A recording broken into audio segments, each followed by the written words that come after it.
"Did you see all the robins?" a friend asked me the other day. "They were all over my yard this morning. I guess they're migrating."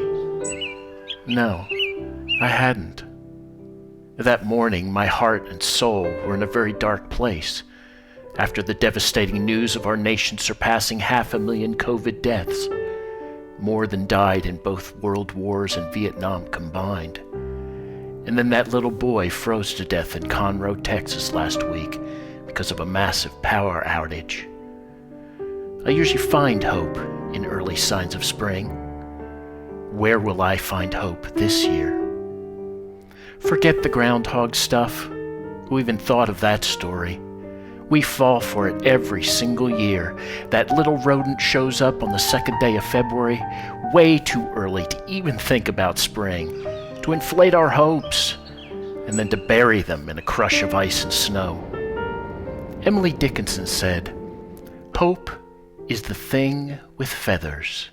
What is that supposed to mean?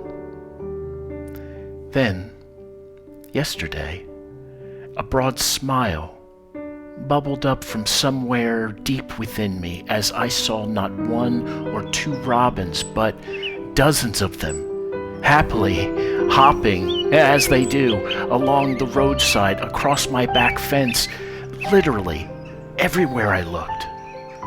Is that what my friend was talking about? Considering the events of last week and, frankly, this whole past year, this feathered symbol of hope reminded me how the resilience of my faith always sees me through, even in the darkest of times. Of course, seeing the robins didn't take any of the darkness away. It was all still there. But there was something else there, too. It was the reminder of the promise of our faith, that there is always something better coming, always the certainty of light on its way. Faith is the light that darkness cannot ever overcome. What do you do in times of darkness, even when the idea of hope has become elusive? What does hope look like to you?